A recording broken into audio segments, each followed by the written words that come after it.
I guess we can go ahead and get started with our coffee and cigars, because I know for you it's not January yet. For me, it's not January yet. But for the people listening, it is January, which will be dry January on Whiskey Noobs. So I wanted to revisit cigars. I'm going to fiddle with the mic like most of this episode because I want to keep it real close to my mouth. But we're going to go through cigars, just the basics, and then like a review of this one that we're smoking. So we're smoking the CAO Brazilia, specifically the Robusto size, which is, I think, GOL, G-O-L is what they call this one. I think that's my favorite size. Like the Churchills and stuff, way too long. Giant, yeah. They burn too fast. Yeah, exactly. Like these ones here, it's a good burn. You don't have to worry about like ashing it all the time. It stays pretty consistent. I think these are it. Pretty sturdy, but you still get like a full cigar. Because like I love like acid blondies, but those like they're gone. Yeah, it's like 20 minutes and they're gone. Yeah, exactly, exactly. Which that's something. I mean, that's a great place to start for people who don't know about sizes. So what we're smoking is the Robusto or Robusto size, which I forget the exact dimensions, but every size is going to have a number, which is the diameter of it, and then the length. I want to say, I'm going to look it up, but I want to say these are like 5 by 52 or something. So 52 being 52/64ths of an inch. Let's look it up right now. The width of it. Yeah. The overall diameter of it. Let's see. Cigar sizes. I actually didn't even plan to talk about sizes, but I'm glad you brought it up because I didn't think about it. Yeah. Yes. So it is a ring gauge of 50. Which I'm going to look that up, but I'm pretty sure it's 50/64ths of an inch in diameter is what I'm pretty sure that is. And then it is 4 7/8 inches long. The other popular one, which is very similar, is a Toro. Yeah. It's same diameter, just a little bit longer, 6 inches long. Oh, okay. Which is another really popular Another one. inch. That Churchill is the one 7 inches long. Huge. So that's what It's ridiculous. It's way too much. Yeah. Now, what about a nub? A nub, that's a good question. I wonder, because the OD on those are a little bit more, though, aren't they? No, I think it's just a short Robusto. Like I think it's like if you just chopped off like half of this. So basically, 95% of cigars are all the same diameter. They're all 95 is a little high, but what you're getting at, what you see on a TV show when somebody's got it, they're mostly that 50. And then sometimes Toro, sometimes Robusto, that sort of a thing. And then there's some, so like here, I'll show you the chart that I'm looking at. Holy cigar. Yeah, and I'll pop that up on the video version for people watching. Grand Corona, 9 1/4 inches. Right. It's like smoking a golf stick. Yeah, it's crazy. And I think, is it a smaller ring gauge too, I think?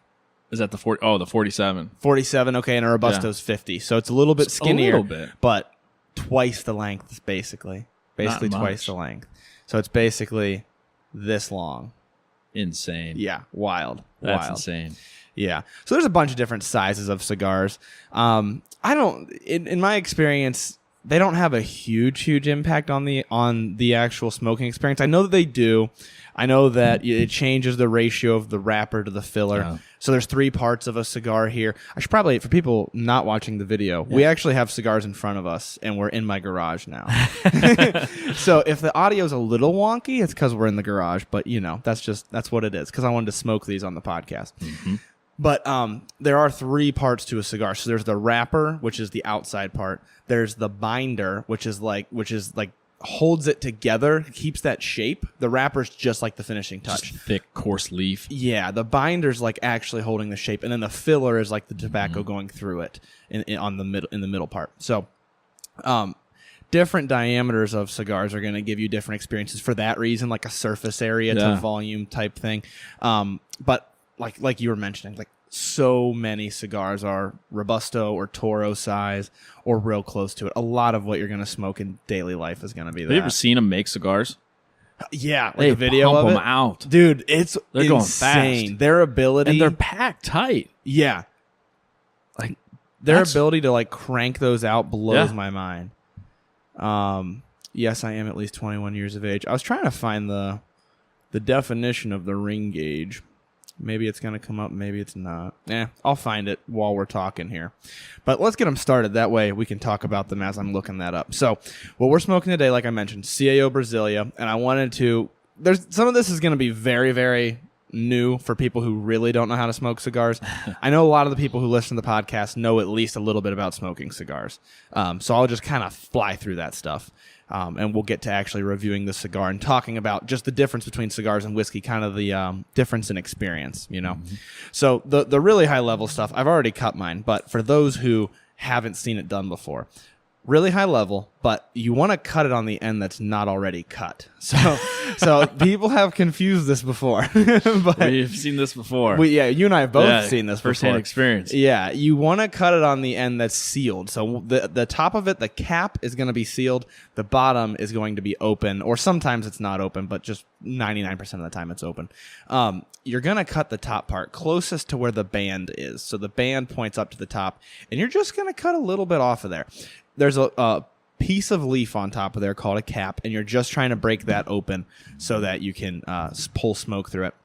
There's also punches, which my lighter actually has a built-in punch, and so if you don't cut your cigar, you can punch out that tobacco and still get a hole through that cap. So you're going to do that, and then the next step is going to be to toast the cigar. Once again, kind of flying Let's through step this. back to a V-cut. I V-cut. think that's my Good point. favorite. You like V-cuts? Yeah. I think that's... I don't know if it's... Because the punch is just too small. Too small, yeah. I totally feel like agreed. It's not right. Yeah. The idea behind a V, if I'm not mistaken, is that you get more surface area because you're cutting deeper into the cigar. And so there's more like area for it to kind of pull from. Yeah. So yeah, for what Justin's talking about, a V cut would cut in a V shape down into the body of the cigar to cut. So like not just cutting off the top of it, but like slicing down into the length of the cigar almost in a Doesn't V-shape. it change the way that the smoke enters your mouth too? They say it does. Yeah. Yes, it'll change that, and then also you can use, like on a torpedo, you can use a flat cut, like a normal cigar cutter you'd picture, and cut it at an angle to do the same thing to have the smoke come down towards your palate, they say. Yeah. That's another little trick that you can do. Because that's mine cut. It's a little bit of an angle. Yeah, it is cut at a little bit. And I angle. usually do that on purpose. I don't know why, but I do. Oh, maybe I taught you that with a torpedo and you didn't realize never it. changed. Yeah. That could very well be the case. So then the next thing you're going to do is you're going to toast the foot of the cigar. So you're going to let the flame just get onto the foot of it. And you want to really cover the whole... The foot is the bottom, the open part that you're not putting your mouth on. I should probably say that for people who don't know. And you just want to get the whole thing toasted. Not necessarily lit yet, because it's really hard to light it without pulling any smoke through it. But you'll see some of it will have a little bit of an ember to it. And you don't have to do this very delicately. I am for exaggeration purposes. Some people are very particular about it. I'm not. So then you have it toasted. I'm going to blow a little bit of smoke through it, and then I'm going to light it while pulling smoke through it. Not inhaling, just pulling smoke through. The way I like to describe it is you're pulling smoke through as if you were drinking a milkshake. So when you drink a milkshake, you're sucking in, but you're not breathing, right? Otherwise, you'd drown. So that's how I like to explain it to people, because some people struggle with that. Yeah. Delicate. I'm just over here staring at you. Some people are real delicate about it. I tried to exaggerate it because some people, depends on how particular you are. Now, for me, like 99% of the time, I won't walk through like this whole process. I will chop the end off of it, give it the quickest toast you've ever seen, kind of like you just did, and then just light it up. Like that's how I normally do it. Sometimes I won't even toast the foot of it. I'll just light it right up. Really depends on who you're talking to. So, yeah. So that's how you get it lit. I'm going to get it going here. Puff on it. Matches versus propane lighter. Great question. What do you think? I love matches to feel fancy, and that's like the only reason. Does not change the taste. In my opinion, no. No. And I feel like I have the authority to say I have a pretty good palate, at least when it comes to whiskey. Not necessarily the best palate when it comes to cigars, but I'm good at picking up on like nuance, right? I don't see much of a difference depending on what you light it with. Half the time I'm smoking cigars, it's on a beach. Yeah, so that's I'm sitting here and it's windy. I got a box of matches, striking them, throwing away, striking them, throwing away. Yes. I could just go with a regular lighter for me. Yep. I look at cigars much the way that a lot of people look at whiskey. Very different from my philosophy with whiskey. Yeah. With whiskey, I'm picking it apart. I'm really observing. Cigars are, like you said, for me, they're on a beach. They're they're an experience. They're not necessarily. I'm not dissecting them. A cigar on the beach is tough. You get all the wind coming in. It's the worst place to have a cigar. It's the best feeling for having a cigar. Yes. The worst environment to actually smoke. Environment's horrible, but like you see tons of people. You're always on vacation in hotels and stuff, and you just smell cigar blowing across. As a kid, that was my favorite thing. I'd sit on the balcony. I'm like, it smells so good. Yeah. And it was usually pipe tobacco, that. though, like the cherry pipe tobacco. It's like, oh Yeah. my gosh, you can smell that. Yeah, or like a Black and Mild. Those Yeah. always smelled so good as a kid. Right, the flavored cigars. Yeah, and then you smoke them and they don't taste as No. good as real. It's kind of ironic. The ones that smell bad taste way better. Yeah, so I want to have that disclaimer for people listening that is kind of how I treat cigars. Is I treat them the way a lot of people treat whiskey, where I'm just enjoying them most of the time. I might pull out a couple notes here or there. We're gonna do our best to give like a full-on review of this CAO Brazilia. But usually for me, like if I'm pairing a whiskey with a cigar, I want the cigar to make the whiskey taste better, which we're not doing right now because it is technically dry January for those listening. But if I was pairing a cigar with a whiskey, I usually want to complement the whiskey. I'm not as worried about what the cigar tastes like. Yeah. These first couple puffs, these are good. These are real good. Yeah. The CAO Brazilia. So this is a darker wrapper. We'll talk about wrapper colors too. But it doesn't have the super potent, peppery, punchy, intense flavor that a lot of darker cigars have. It's nice and kind of chocolatey, kind of leathery a little bit. I think these were $9, and that might have been a little bit steep because of where I was. Yeah. So not like a super expensive cigar. Super either. Casual. Yeah. That's like one of the bigger ones that you show up and you're like, holy, that guy's, he's packing. Yeah, he's got a full-size cigar. He's got a real cigar, not a little backwoods or something like that. Right. This man's intentional. He's classy. Yeah, exactly. And as I mentioned with the darker wrapper there, now I'm actually curious. Let's start with this though, Justin, because I don't even remember when you started smoking cigars. I don't. Mr. Brownstone. So it was with me. Yep. It was a cigar that I had bought. That was the one that you bought that I was. Well, actually, it was before that, but I was actually starting to understand what I liked. Oh, okay. Like the light ones would come in and they're creamy and like vanilla kind of, and I'm just like, it's just not, doesn't pack that punch. I like that leather, I like that. That's a man cigar Black right there. pepper. Yeah. I totally forgot about the Mr. Brownstone. Oh, it's fantastic. Now my new one, I don't know if it's toned down a little bit, but Leaf by Oscar. Oh, I love Leaf by Oscar. Yeah, it's not quite as spicy. The appearance on it, first of all, you show up and you're just unwrapping this big cigar from a leaf and you're like, this is the coolest thing ever. Excellent people are like, marketing. oh, what do you got? So there's like 7 people around you. You're like, oh, I just got a cigar. Yeah. Yeah. Excellent marketing. And but no, they are really, really good. And they're not strong, Like the more you kind of want it's a little toned back. At first I was just like, I just want to enjoy like the strong flavors. Now I'm just like, I want to casually enjoy it. Yes. Because that is in a different league than the Esteban Carreras in terms of the flavor. Now they do have Mr. Brownstone in a few different wrappers. They have a Connecticut, which is not what you smoke. They have the Maduro, and then what's in the middle? Is it Habana? No. There's a wrapper in the middle that I don't remember the name of. Is it Habana? Cameroon? I'll look it up. Yeah. We're going to be doing a lot of looking up. I'm not the master of cigars like I am the master of whiskey, but I do want to talk about Master of Whiskey. You put a title. You stamped I didn't approved. mean it like that. Boom. There it is. Everybody out there. Master of Whiskey. Yeah, I'm glad you point that out. That's not what I meant. You're like, I'm cutting that out for sure. No, I'll leave it in. But I'm not a master of whiskey by any means. But for how much of a noob I am with whiskey, I'm 10x a noob when it comes to cigars because I don't research them very much anymore. I don't do all that. Now the little stuff, like the little dimples on the cigar, that's good things, I think. So they say, if it's got a toothy look to it, they call it, when it's got the bumps on it. I believe they say that's going to have a little bit more punchy of a flavor. It's going to have more character, more body to it. Let's see which flavors of Leaf by Oscar I was thinking of here. Connecticut, Corojo, Maduro, Sumatra. That's the one I'm thinking of that's kind of in the middle, the Sumatra. So in general, the outside wrapper of a cigar. Now, this isn't always true because sometimes you'll have a wrapper that's really light and you'll have a binder and a filler that's really strong. But in general, they tend to say The darker the wrapper, the more full of a body it's going to have, the more strong of a flavor it's going to have. The lighter ones are going to be creamier. They're going to be lighter, more of like a bread and a woody tone, whereas the darker is more of a leather, a cocoa, those type of flavors in general. Now, drinking it with coffee is like different ballgame. Yeah, I know. I love that. You actually the one that showed me that. You're like, check this out. Yeah. So just typical coffee drinker, not much into creamer and everything. Then you throw it in there and it's just like, I'm drinking a straight creamer. Yeah, it's pretty wild. It is crazy. And with this coffee even, so we're drinking, I'll give them a shout out, Fire Department Coffee Company, I believe. They had sent me this a while ago, not as a promotion or anything. They just reached out and, we started talking on Instagram. Let me make sure I got the name of it right. Fire Department Coffee. And so they have an Irish whiskey flavored coffee. Yeah. So that's what we've got here, and we've just got like a vanilla caramel creamer to go with it, and it makes it pop. It does. I mean, it does. It tastes like a different cup of coffee now that we have a cigar going. I can't believe it. I'm glad I tasted it first because I would have been upset not knowing what it tastes like beforehand. Totally agree. I wouldn't have realized how wild it tastes right now. Yeah. It's hold on, I'm gonna take another sip here.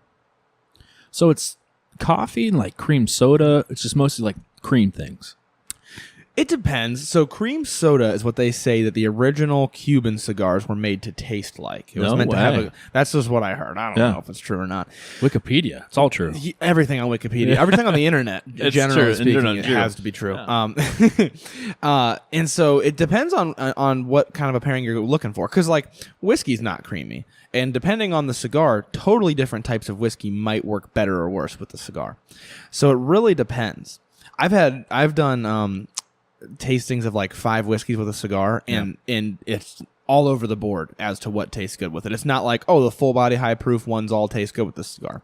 It just is everywhere. It's crazy. This one's got a little bit of pretzel too. Yeah. That's a real good description. Like a hot pretzel, you mean? Mm-hmm. Yeah. Yeah. A little bit bready, but with that salty, bittery flavor. It's like a little bit it's not a burnt pretzel, but you are smoking. Yeah. So it's a little bit of a burnt, like sourdough pretzel. Yeah, dude. That's right on the money. That's right on the money. Yeah. It's got, and it's, the thing about the Brazilia, and this is what I like about it, is it's not super peppery. It has a lot of the same flavors of a full-bodied, darker cigar that would usually have a lot of pepper, a lot of a strong cocoa, kind of like aggressive flavors, but it doesn't have those aggressive flavors. It's like sweeter than that, which I really enjoy. Not getting much cocoa. I do get the pepper in there, which is good. Yeah. Yeah, there's a touch of almost like a white pepper, like not super dark, burny pepper, but like maybe like a black pepper. When you're not smoking a true full cigar, what's your go-to? Are you like a White Owl or if I'm at a gas station and I need something, a little quick fix? I do like Backwoods, actually. Backwoods are good. It's the closest to seeming like a real cigar, I think. They're super good. Yeah, and I don't mind a BLK either. It's just by the end of a BLK, my tongue has like a film, like a burnt taste to it. Remember back in the days, the wood tips? Yes, the Black and Milds that have the wood wine. tips. The wine, yeah. I still like those every once in a while. That one was good. I'll be honest, I like a gas station cigar on occasion, especially if I'm in a pinch. I keep some BLKs in my glove box in case. Like if I'm somewhere and I want a cigar, it's like, I know it's not like a cigar, this but is the best occasion for a cigar right now. It's just like, better go to my glove box. Exactly. Find this one. I'm at a bonfire or something. I'm like, crap. And you can't keep a full-size cigar in your car because it can go bad. Cheap. You can go up to people and it's like, oh, hey, who wants one? Right. Next thing you know, you got 5 guys smoking cigars around a bonfire. Yeah, exactly. It was just bourbon, but now it's bourbon and cigars. It's like, boom, this is even better. Right. It just upgrades the whole night. Yeah. Exactly. And it's hard because you can't keep like nice cigars in your glove box because they can go bad. That's another thing that people might not know who are listening.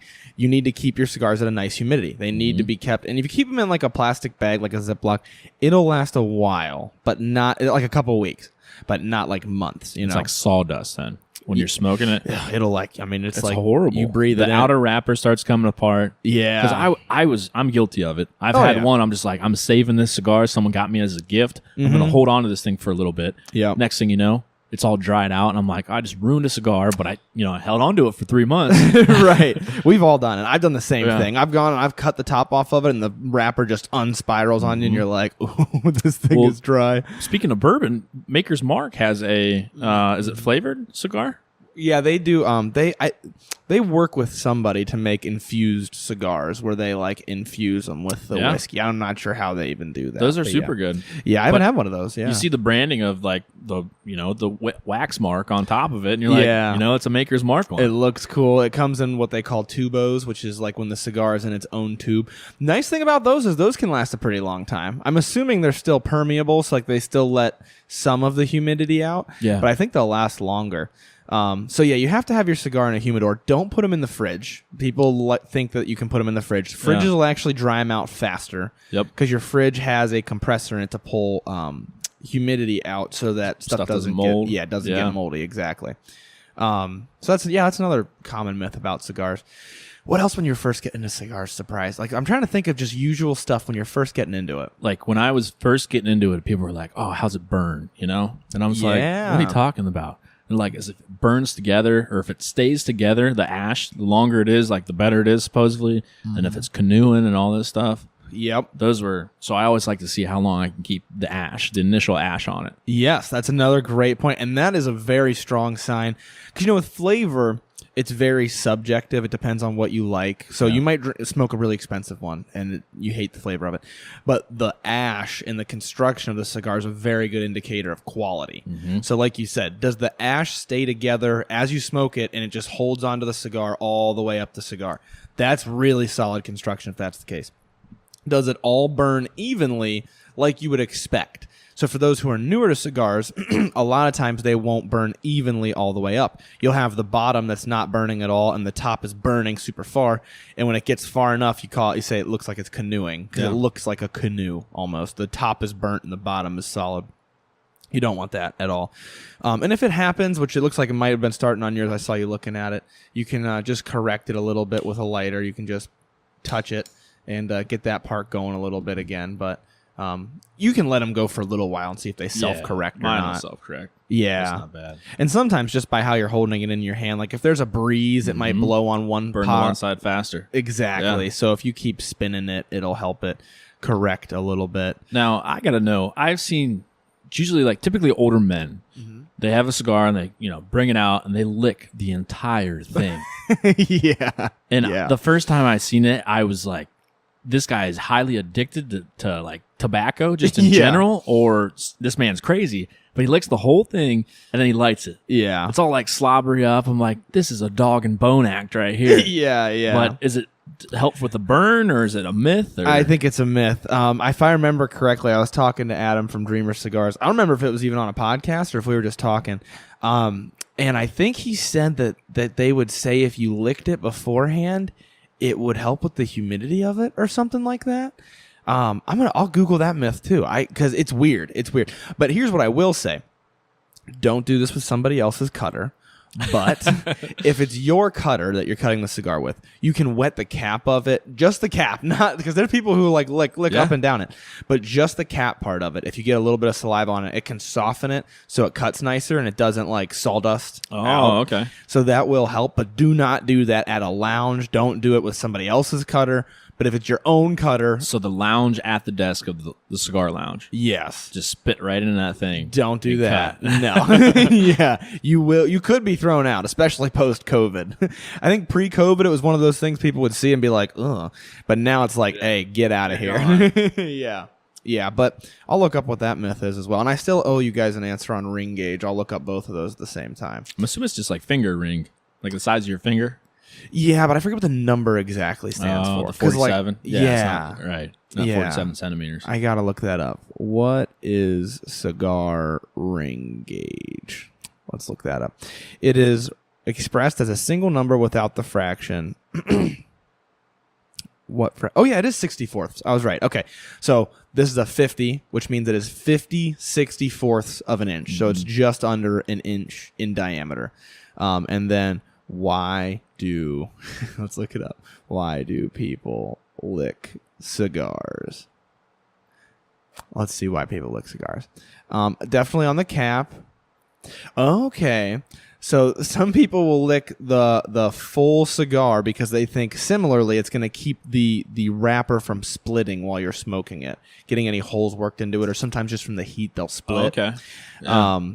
But yeah, if your cigars are being kept at proper humidity, absolutely you do not need to do that. No, 100%. No. I've smoked dozens of cigars without doing that.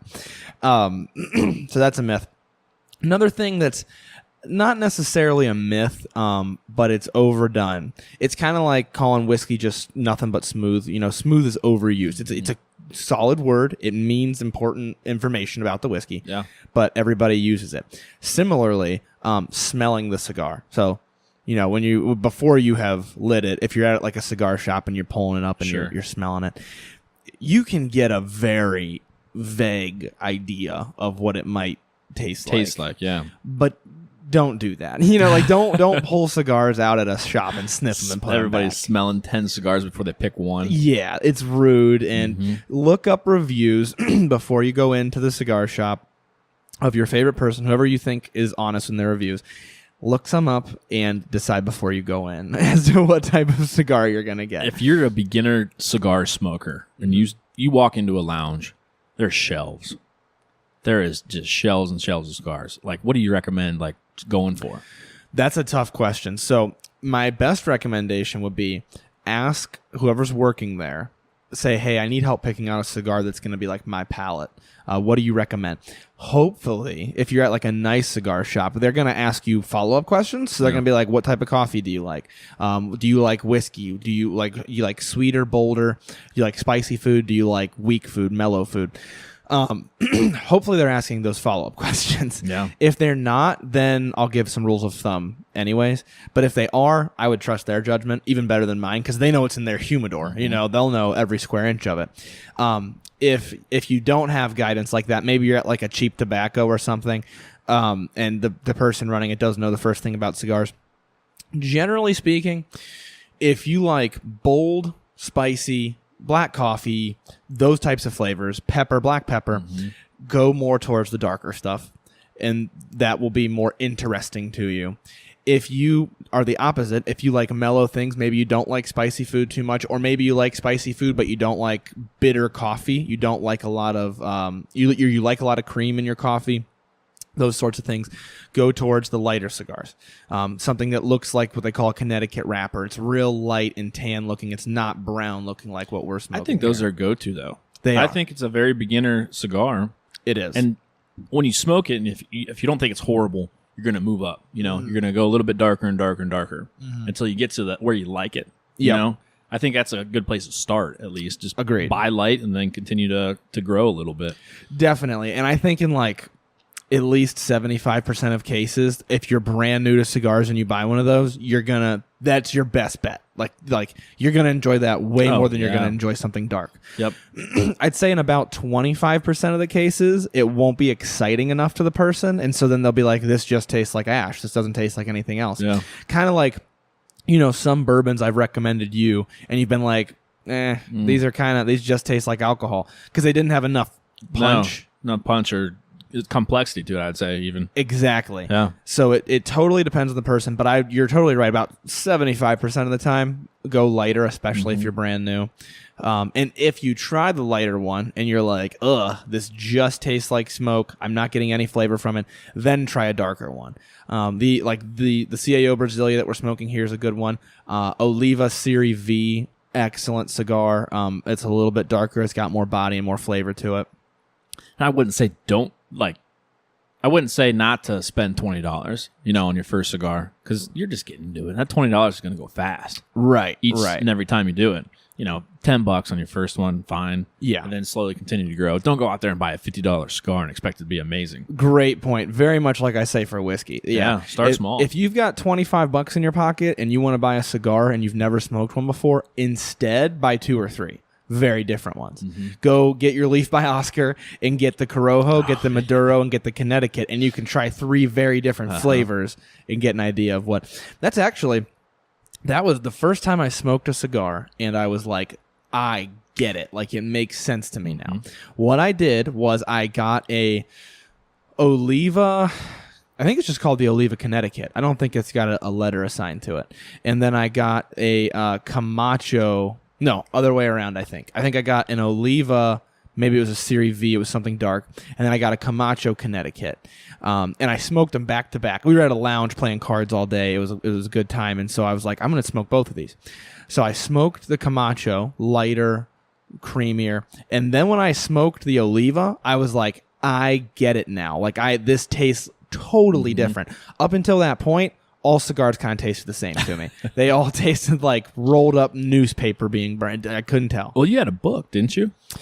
Of all the cigars you tasted? I did for a while. Yes, I kept like a journal of them to get an idea of the different flavors. Yeah. I don't even know where that thing's at nowadays. It's super smart, honestly. Though. Yeah. Because you walk in and you're like, have I had this one? I mean, a lot of the wrappers, they look similar. Yeah. So you just lose it. Like CV, O's, all totally. Those. Yeah. Totally. I highly recommend that. Just like I do. I mean, I would recommend that for whiskey too, honestly. Even if it's just notes in your phone. Like, literally, if it's just CAO Brazilia, sweet, dark, I liked it. Like, that's enough that next time you go back, you'll know. You're going to start looking at your notes being like, oh, I typically like this sweet, like this dark. Certain things, come in common. Exactly. And that can be really helpful. So I highly recommend people do that.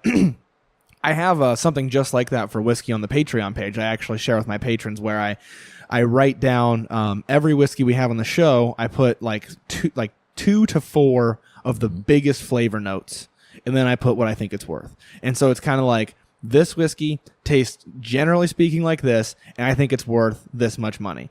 And it helps. Then I can just go through it in alphabetical order, and I know exactly what I thought about each one. Yeah, that's awesome. So if you might have spent 50, but you think it tastes like 20, exactly. And that's awesome. And I, we drink so much whiskey on the podcast. I drink it for videos, for reviews. I forget what they tasted like. I mean, I'll have one drink out of some of these bottles, and I won't touch them for 6 months. I can't remember what that tasted like. So it's super nice to have a little reference guide.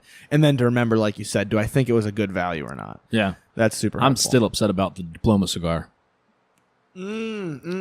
Said freshman year of college. I forgot about this.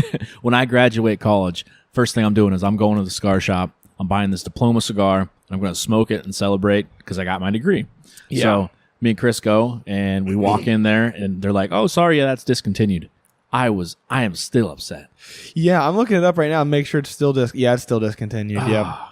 The Camacho Diploma, I think it was $50 or $100 because people might be asking, why didn't you buy it and then save it until graduation? Right. We had no money. And just my luck, I would hold on to it, smoke it after graduation, and it'd just be cardboard. Right. I'd be like, this thing is dry, it's horrible. Yeah. True. No. You got to keep it nice in a humidor that whole time. Yeah. Yeah. And so, we were like, oh, we'll go buy these for graduation. Yep. We'll smoke either graduation day or at a graduation party or something like that. We walked through, we opened boxes. I think I was checking underneath the clerk's toes. Right. Like, hey, you got one hidden underneath here? Yeah. Because I remember specifically, it had that cool box where it was like octagon shaped or something like that, and they were all triangle boxes. Yeah. And there was just a big giant octagon. Yes. Within all those triangle boxes. Yes. And we're like, let's just go in and grab one, and it wasn't there, and we're like, what the heck? And I think I might have ended up Googling it or something, and I was like, dude, they're discontinued. We're not going to get them anymore. Yeah, that's disappointing. Yeah, what? Okay, that's a great. Good thing I didn't quit college when they stopped selling them. Yeah, no kidding. Yeah, well, we should have been not going to be able to smoke one of these. Might as well quit on my head. It's a bad omen, Yeah. What's your favorite cigar? What stands out to you? What cigar stands out to you that you've had? I think the Leaf by Oscar is my number one to go to. I think that one's a little less peppery, but it's got more of the leather, the strong leather heads.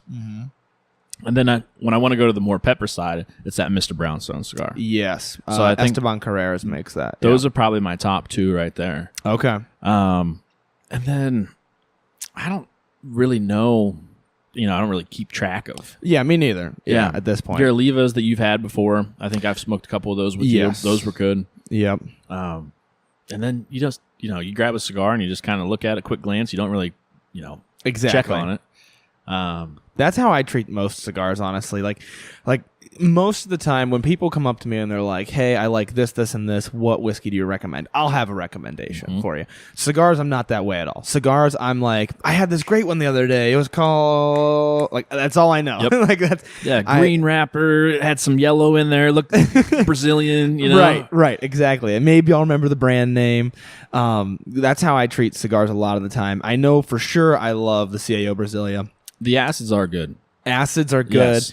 Acids have a sweetened tip on them, for those who don't know. Those are good. And a lot of them are infused with flavors that are just nice. So is infusion different from, sorry to cut you off there, but no, that's fine. Infusion separate from flavored? I think it depends who you ask, if I'm not mistaken. So, like, I think acid tries to stand aside as not being outright flavored. But I think legally speaking, they are flavored cigars.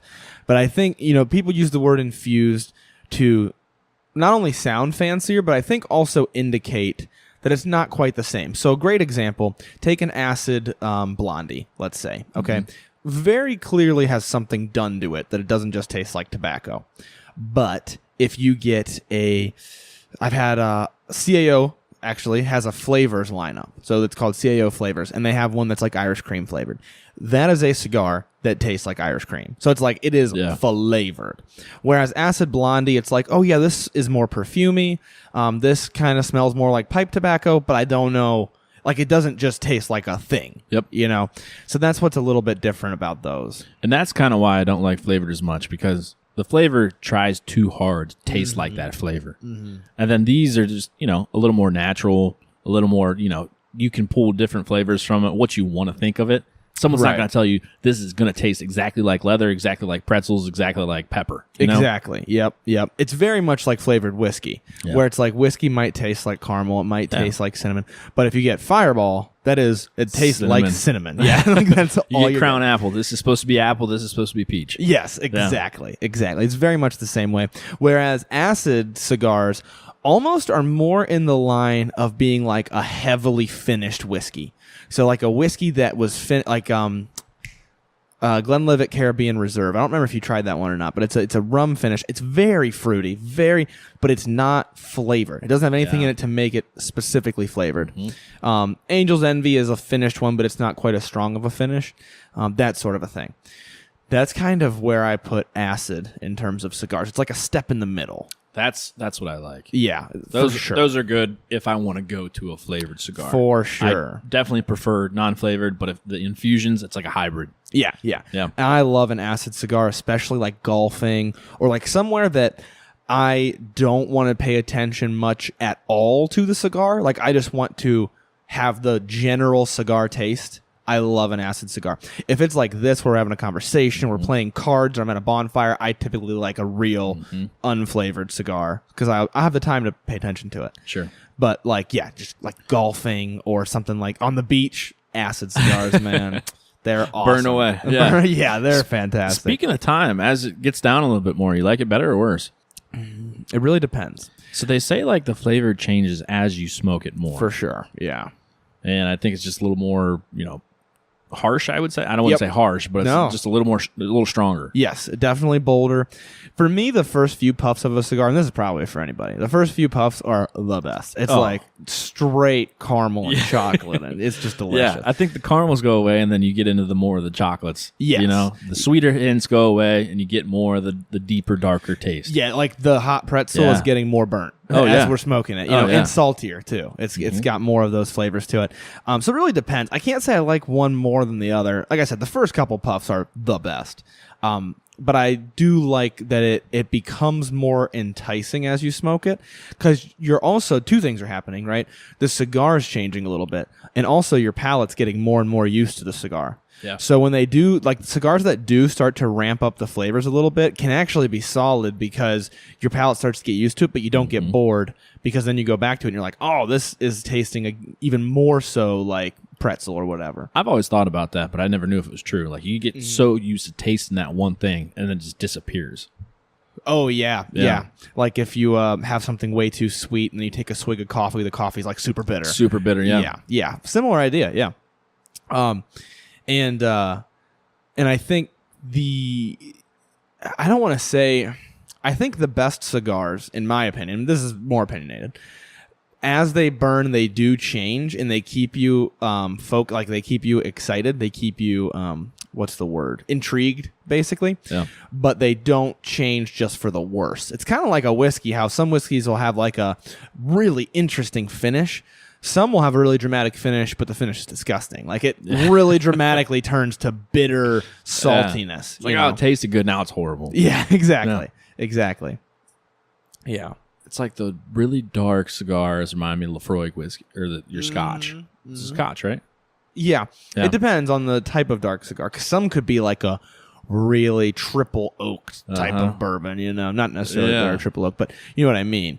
Like Woodford Double Oak we were just talking about. Some will have that real oaky flavor, but it's not oaky. First taste is really harsh, and then you're like, oh, I can actually sip on this a little bit. Exactly. But then, then there's some that are more towards like a peated Scotch, where it's like, whoa, like this is smoky. Yeah, I'm going to pass on this. Yeah, it's got that bitterness to it.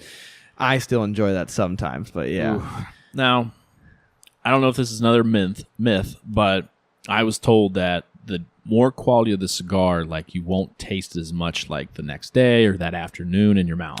Yeah, I've heard that as well.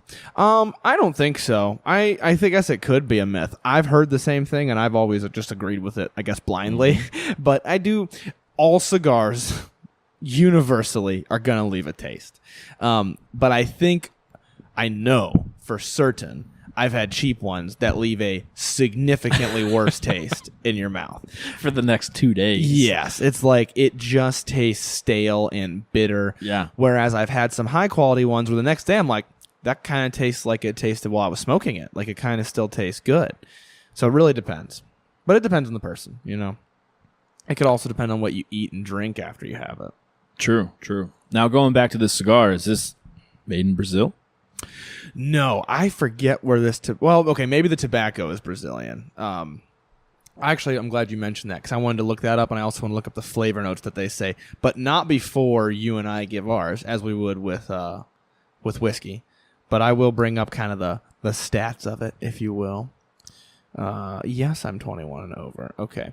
CAO Brazilia's lustrous wrapper is perfectly blended with Nicaraguan fillers, creating a full-bodied cigar with a long, luxurious finish.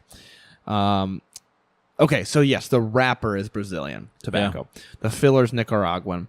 I don't want to read any notes yet, so we'll give our notes first, and then I'll read through what they say it should taste like. Another thing I wanted to point out is how fast we're smoking these, because that's something you and I don't even think about anymore, right? But some people, I remember I used to have to think about it a lot. So you don't want to smoke it like you see a guy in a movie smoke it. There's two types of people in a movie that you see. I'm going to be both of them real quick. Here's number one. Oh, yeah. Hey, Al Pacino. Yeah, just smoking the heck out of the cigar. You know what I mean? It's like they're not... How are they even talking? How are they even getting lines out? You don't want to smoke it that fast. You also don't want to be the guy in the movie that it's somehow magically lit for 30 minutes and they haven't puffed once. And they're just... ashed it on the mic. That was tough. Yeah. That was really rough. I got too exaggerated. But... They're holding it in their mouth. They're picking it up and they're talking with it. And it's somehow still got this little stream of smoke that they edited in later or something. And they never puff it. You don't want to be that guy either. I feel like as soon as my cigar goes out and I have to relight it, it tastes completely different. Oh my gosh, yes. That's the worst. It is the worst. It is. You can help it a little bit if you know that you have to let it go out. So like, let's say you got to run inside and do something. Yeah. Ash that puppy out. You can ash it and then purge it. So you actually blow outward to get some of that smoke out of it and then let it set. It makes it a little bit better, but it will never be the same once you let it go out. It will never be as good as it was when it was first lit. But to get back to the frequency a little bit, now that I have no ash, because I knocked my ash off of it, when there's no ash, you do have to puff it a little bit more because it's going to go out quicker because the ash actually insulates it. But they say on average to do, I think, 1 to 2 puffs per minute. I think they say like 1 per minute. Usually I'm a little bit more than that. A really well done cigar is going to hold that forever. Like you can set it down, you can pick it back up, and it'll still be going. That's a really good sign of good construction. Crappy cigars sometimes will go out like immediately. Like if you're not puffing it, it goes out. But you want to have a reasonable pace, like in that 1 minute range, I think is what they say. And the more I've smoked them, the more I realize that. Like as soon as I ash it, I'll put it down and and smoke it just like I was.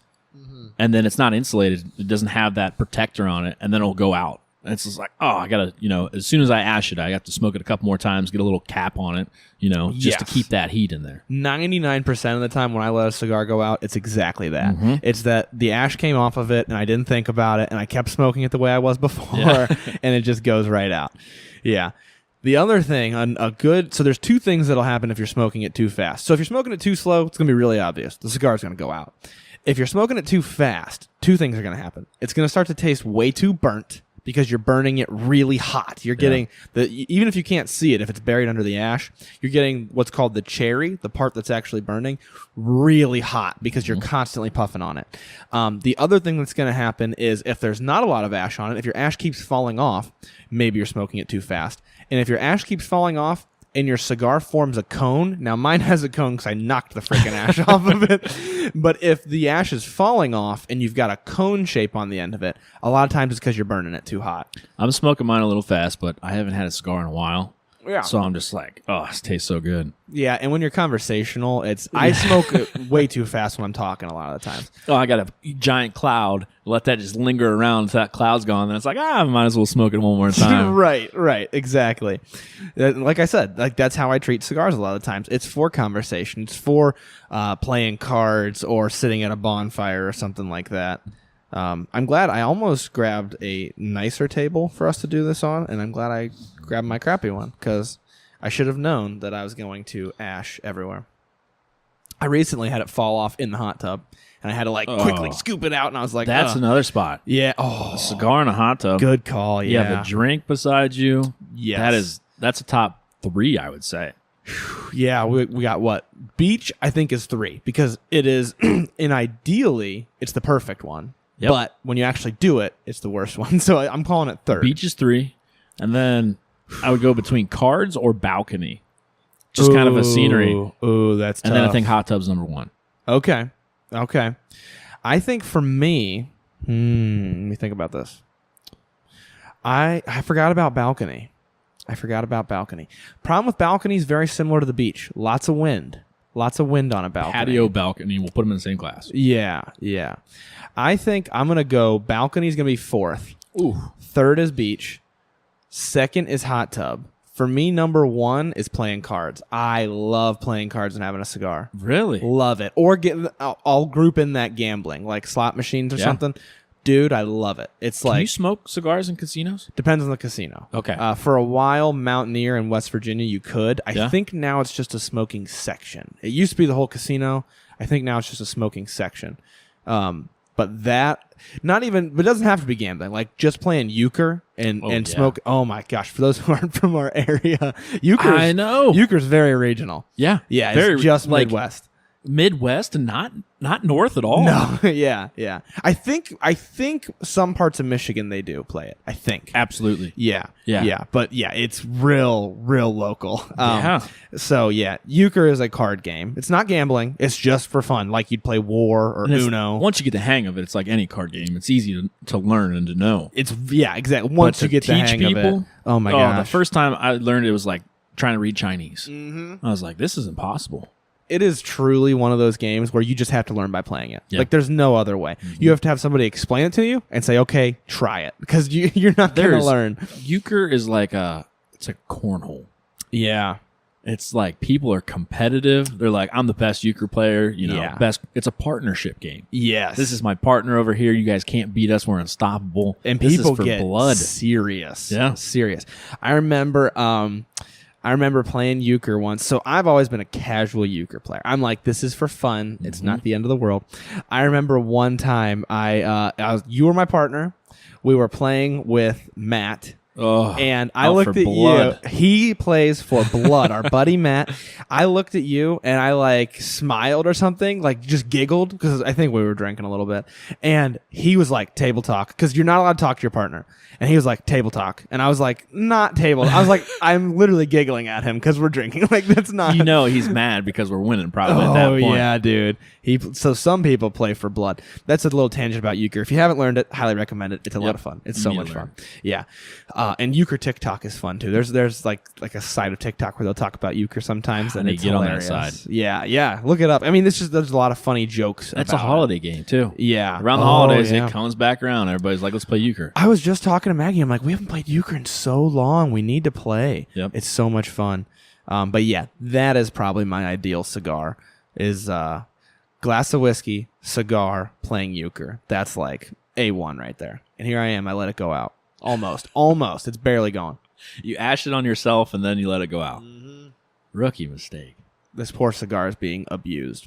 Another thing that people talk about with quality, I think it's kind of a preference thing, but not really, because the smoke is the flavor, right? That's what you're tasting is the smoke. How much smoke comes off the cigar?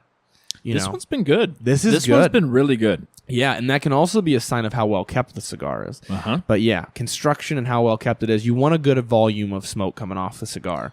Yeah, because that's what you're tasting. After I sit here for a little bit, you see just a little trickle. Mm-hmm. You just know it's going. It's kind of that comfort, to say that's not out. Yep. You don't have to continue to worry about is it still going or not? Yeah, exactly.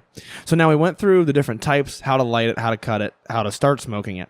How do you taste a cigar? I'll run through that kind of briefly as well. Because I mentioned, so you're not inhaling a cigar. You never want to inhale a cigar. It will make you sick. They're not meant to be inhaled like cigarettes are. Some people will, but besides the point. You want to suck the smoke into your mouth as if you were drinking a milkshake. Like I said, you're not breathing it. You're just pulling the smoke into your mouth. Now, if you're having trouble tasting it, you want to let it cover your palate quite a bit. Similarly to how you chew whiskey, you can chew the cigar smoke.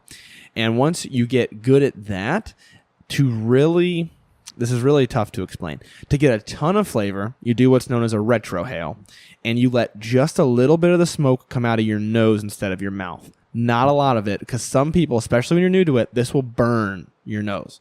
But you're going to not breathe it in, you're going to pull it in.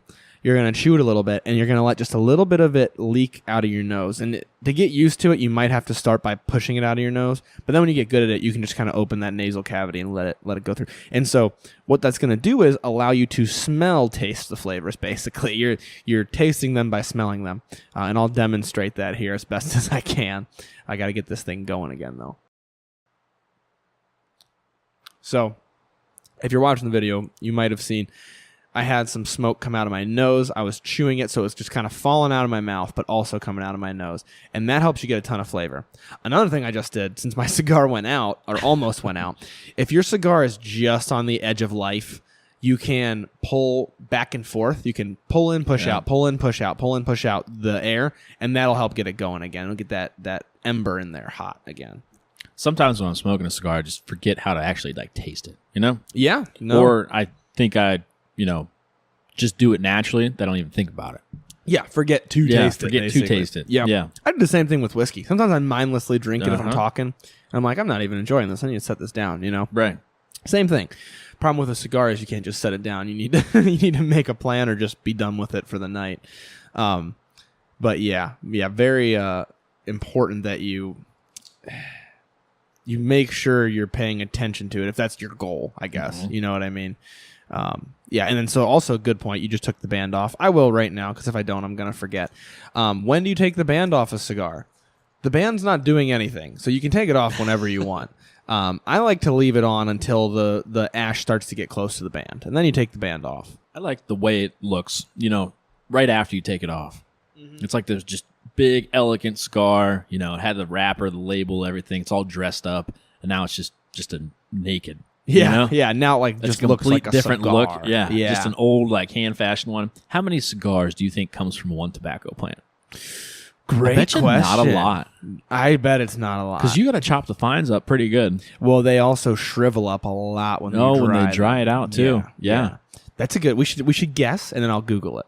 Oh, we should take a guess. Tobacco plants, they're pretty big. Mm-hmm. They're very big. Yeah, they're big plants. Yeah, I don't know. Because, I mean, they're big plants, but how much of that are you using in the cigar? I'm going with 2.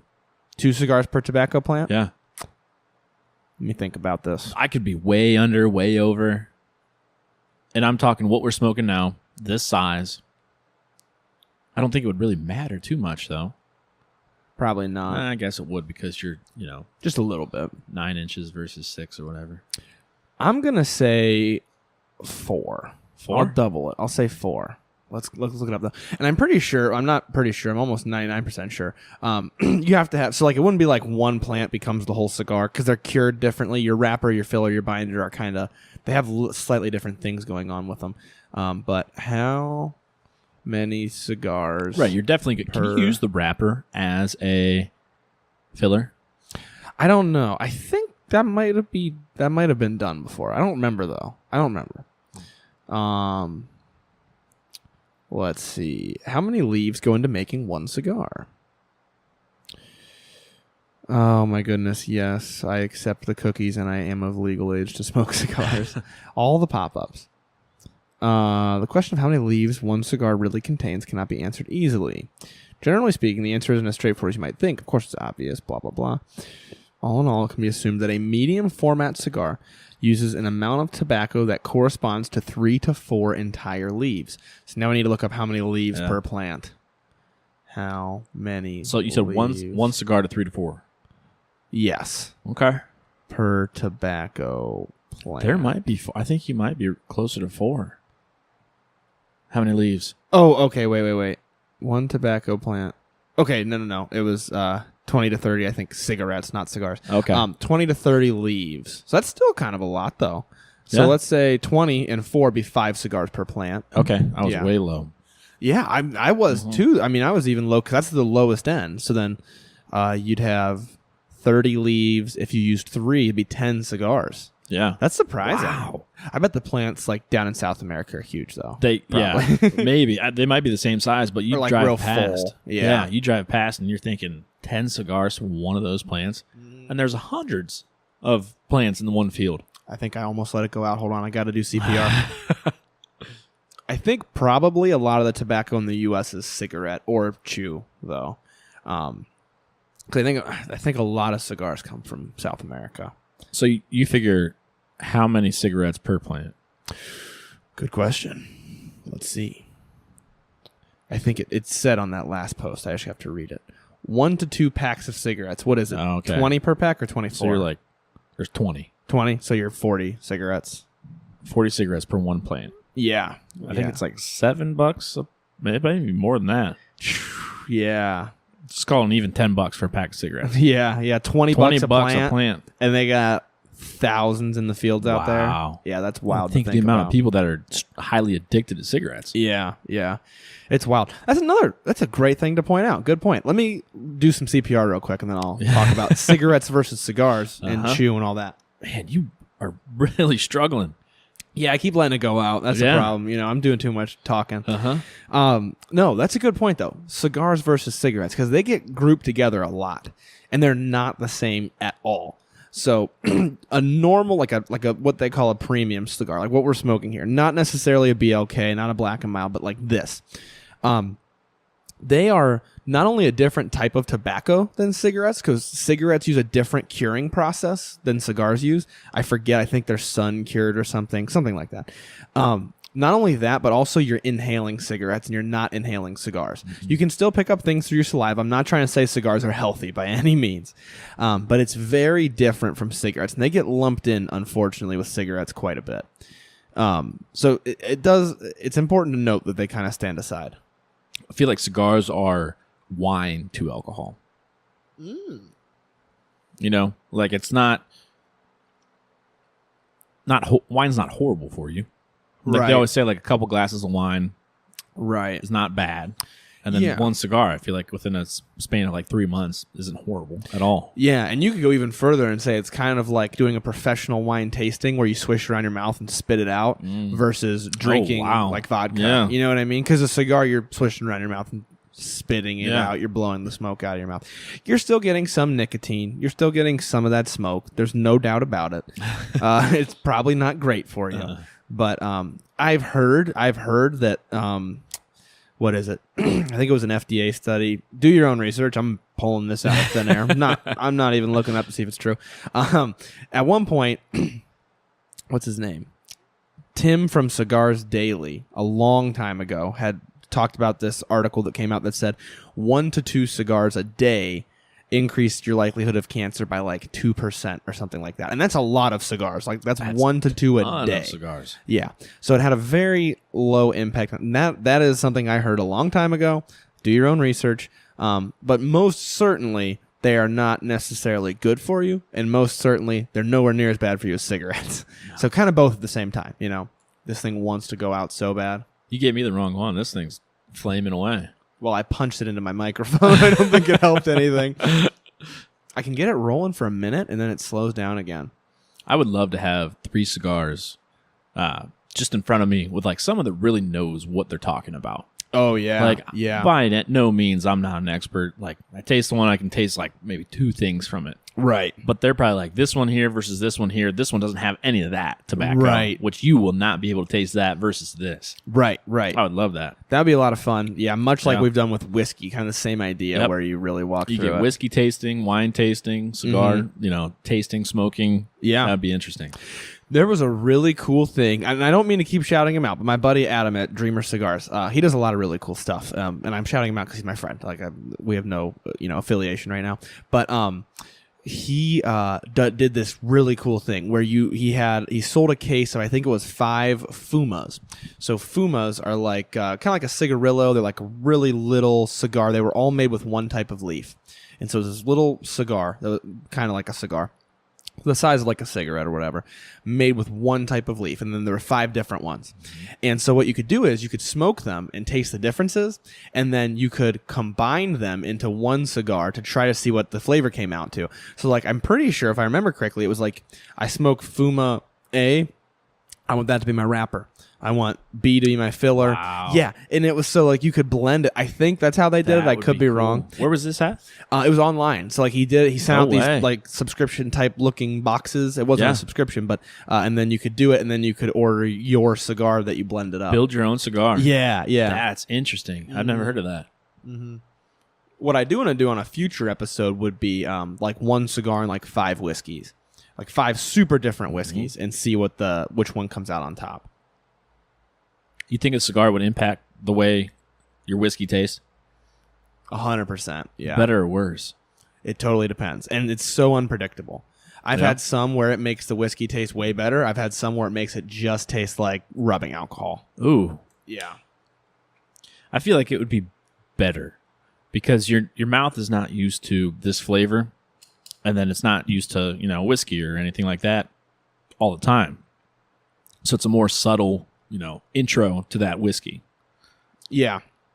There's I think I talked about that. I was wondering if you like cigars and you don't like whiskey, if you could get into whiskey by pairing it with cigars. You know what I mean? Yeah. I think that could be a good way to get started. I don't know though.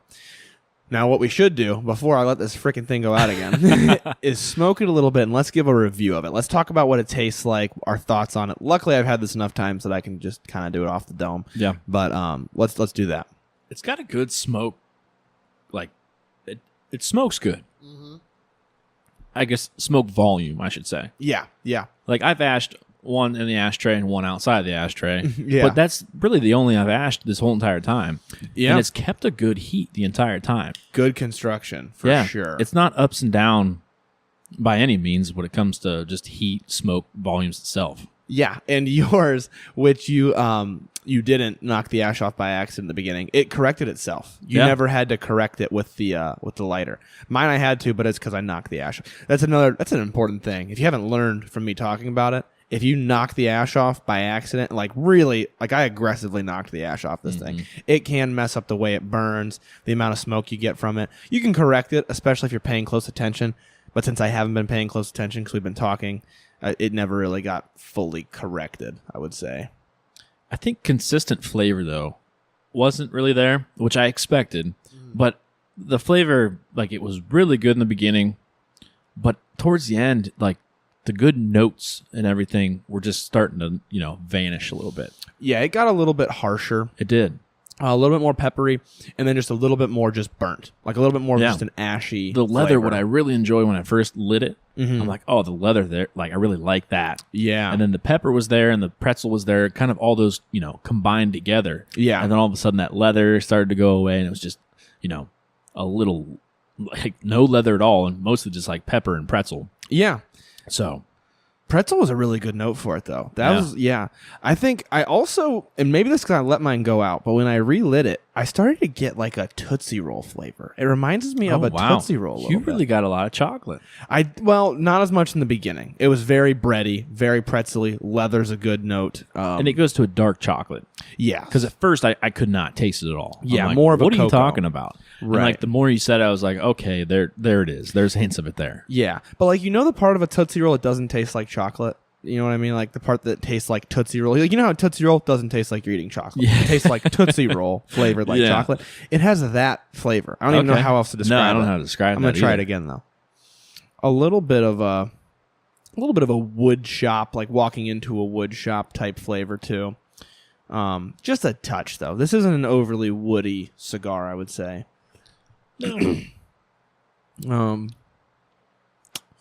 What else? Maybe I would say, especially compared to other cigars we've had, not a lot of like a cinnamon flavor or something like that. No, and that's when you were talking like way out of, things you would think about. It's almost got like a pine taste to it. Ooh, interesting. Yeah, it's got a really, because when you said wood, Yeah. I was like, okay, where's the wood at? And specifically, what wood? I would go more towards a pine. Totally. I can totally see that. Yeah. Yep. Like the smell of cutting a 2x4 with a miter saw. Like that smell. No joke. That's it. Yeah. Because when blades are dull in the saw, you're starting to burn it. Yeah. The smoke's coming there. That's what I'm smelling and tasting. That's a good description too. Yeah. Yeah. So what did we say total? We said pretzel, or like we could say like bready, maybe a little bit of a salt. Some dark bitter chocolate. Dark bitter chocolate, a touch of maybe a black pepper, and then like a piney wood. And we got our pine and kind of leather. Now, since we usually do whiskey, let's see how far off we are. I know. Also, it's pairing great with the coffee, by the way. The coffee is good. Well, I think this is extra sweet, so I think it's a big contrast. Yeah, I made the coffee weak by accident, and so it came out very sweet. Yeah, but it's a nice contrast. Have you read what it is? Not yet. I'm excited. All right. I feel like we're going to be either really close on top of things or just way off. We're going to see.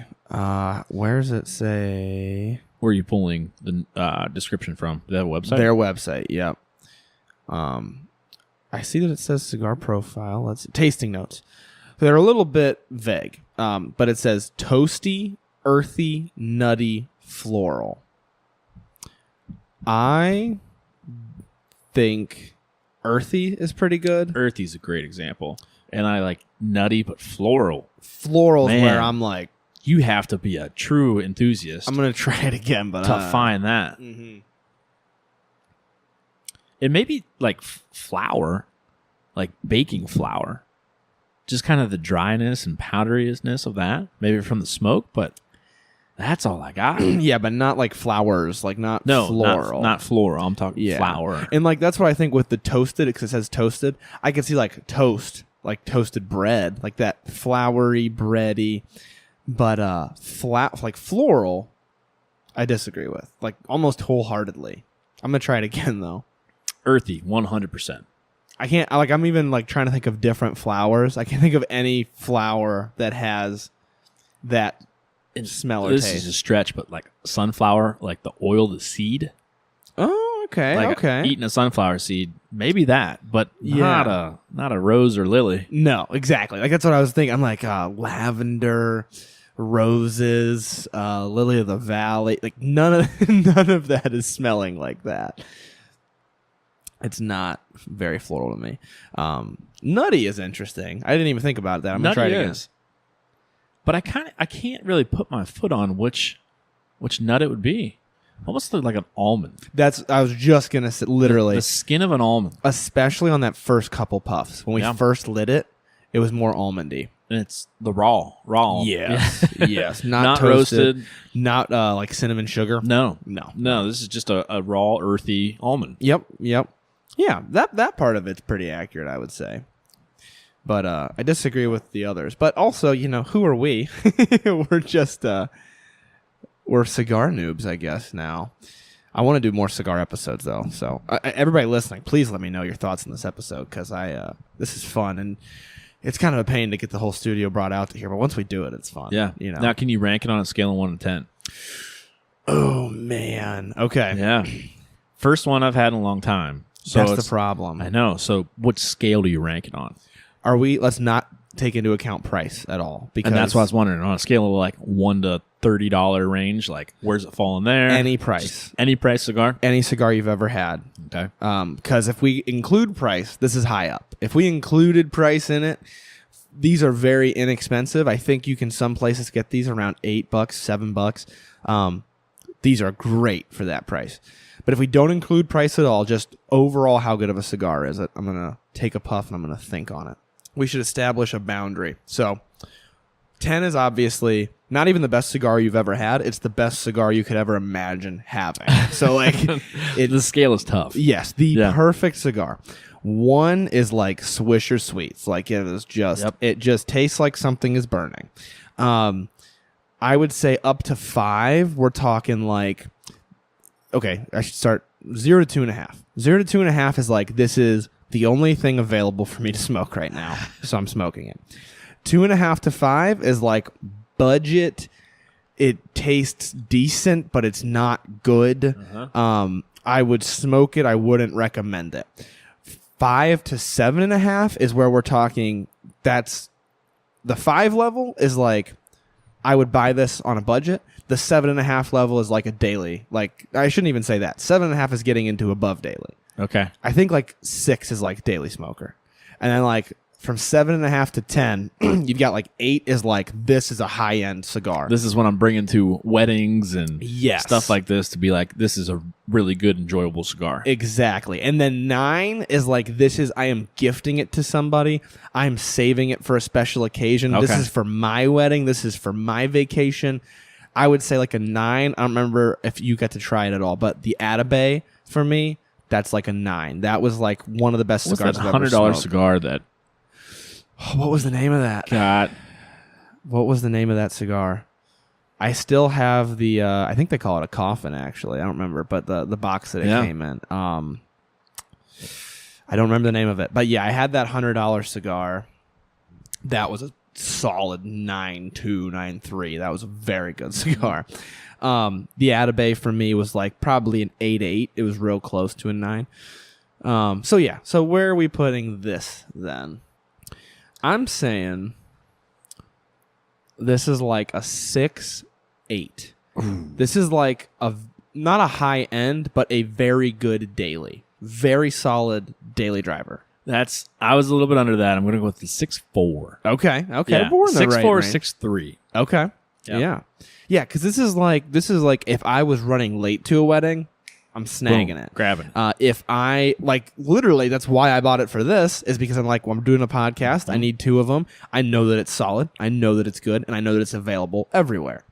Well, kind of in the daily range. Yeah. This is not, though, where I'd be like, hey, happy bachelor party. Here's a CAO Brazilia. It's not on that level. But it's a golf course cigar. Yeah. Like, this is the ideal, like, I'm going to a golf course. I might throw it on the ground when I'm hitting off the tee box or something like that. I'm going to pick it back up. But it stays consistent. Like, it'll stay hot. You don't have to worry about it going out, at least not for me. I mean, for you, maybe. if you drop it when you're driving. Right, but mine's been staying together pretty good. So, like, golf course, it's there. It's a consistent cigar. Yep. Very good point. Yeah. And it's not so strong that you're just like, man, like, this is too much. Yeah. I mean, if I was chain smoking, then I probably would be like, all right, this is a little bit too much. Yep. Yeah, that's a good point. I think like 6 to 7 is what I would call a golf course cigar. 7 to 7.5 would be like high-end golf course or like high-end daily. It'd be like, I almost always have one in my humidor, but also it's not the first one I'm going to because I don't want to smoke it. And I mean, even going back to price, like if you drop it, you bend it up, break it up or whatever, it's, $8. Right. It's all right. That's not bad. It's not gonna break the bank. That's the weird thing is like cigars are cheaper than whiskey per cigar. Yeah. But whiskey, the bottle lasts so long. So it's like how True, do you do that? You know, but cigars, you're dedicated. yeah. And that's why I'm saying if you get into your $20, $30 cigars, like I'm probably not taking that to a golf course. No, yeah, or the beach or nothing like that. No, and having the wind hit it or just, consider having it fall or something. If I'm riding in the golf cart and just watching, maybe. Right. Totally. It's you want to anything higher than that, you really want to be actually enjoying it, making sure you're focused on it. Yeah. So overall, I think this is a good cigar. I think it's available like everywhere.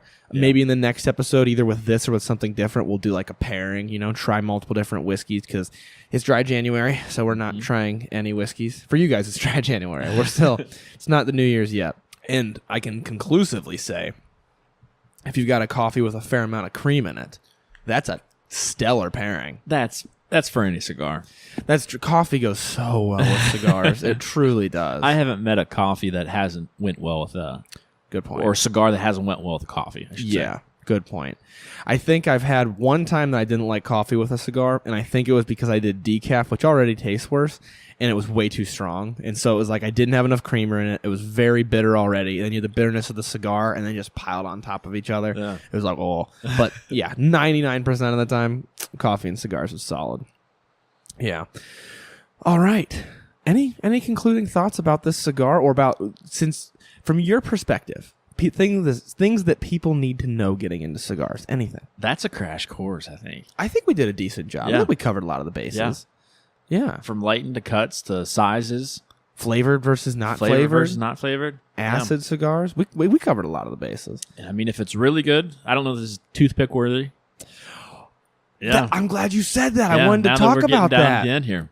How long do you smoke a cigar? It depends. It depends on how much you're liking the cigar. Yeah. If you like a cigar enough, what Justin's talking about with the toothpick is, it'll burn your fingers when it gets down to the end. So if you are really digging a cigar, maybe it was really expensive, you can actually put a toothpick in the end of it and smoke it with the toothpick. Like hold the toothpick and smoke it. I've only done that for a handful of cigars. Toothpicks are 8 and up. Yeah. 8 and up. Yeah, that's a very accurate statement, I would say. Anything above an 8, I've thrown a toothpick, which is like a handful of times. It's not a lot. Right. I've thrown a toothpick in it, though. I think they might even make like fancy looking ones that you can. Like, Oh, yeah, they do. I think so. Yeah. Like a real fancy metal toothpick. Because you get to the end, you're like, this is $5 right here. Yeah, exactly. This is a $100 cigar. And this nub is $5. Yeah, this nub's $5. So I'm going to smoke it. Yep, exactly. Yeah, so you can do that. You can. Some people when it gets to the label, they're done. Some cigars, when you get to the label, they taste bad. It totally depends. But just make sure it will burn your fingers. So make sure you're aware of that if you let it get down too far. I smoke it till the end. Yeah, I like to as well. Yeah, I like to get it all. If I throw it out versus before the label, then it's like, no way. It feels like a waste. It feels like a waste because it's like 3/4 of the way done. Yeah. Usually a cigar will get to a point, especially if it's not an 8 or up, where every draw is bitter ash. That's when I'm done. When I'm getting like, this tastes like bitter ash and like I'm licking leather, like not like the nice smell of leather, but like I'm licking leather. The ash is in the back of your throat. Yeah. Then it's just like, yep, I'm done. I'm done. Yep. So we'll finish these off air though, because this has been a long episode, but I think it really enveloped. I think that's a crash course. We started from the head and we went to the feet. Yeah, literally. So hopefully you guys got something from this. Let me know your thoughts. Let me know if you want more cigar episodes, and we will probably be doing a pairing episode as well in the future. Not during dry January, but in the future. February 1. Yeah, February 1. Yep. Hey, Justin, thanks for coming on. I hope the cigar was worth your time. And we're going to finish these. Bye, guys. Bye, everybody. Oh, learn to drink to learn, just not in dry January. Learn to smoke to learn. Yeah. Thank you guys for listening to another episode of Whiskey Noobs. If you need more Whiskey Noobs content in your life, make sure you check out our Patreon page in the show notes. And if you like the show, please make sure to leave a 5-star rating or review. It only takes a couple of minutes, and they're way more helpful than people realize. If you want to do tastings alongside the show, make sure you join the email list by sending an email to whiskeynoobspodcast@gmail.com with a subject line that says email list. You'll receive monthly emails with a list of the whiskeys that will be featured throughout the month so that you can buy them ahead ahead of time. You can also find more Whiskey Noobs content on Instagram at whiskey_noobs and on TikTok at Whiskey Noobs Podcast. Once again, thank you guys for listening. The Whiskey Noobs Podcast does not support underage or otherwise irresponsible consumption of alcohol.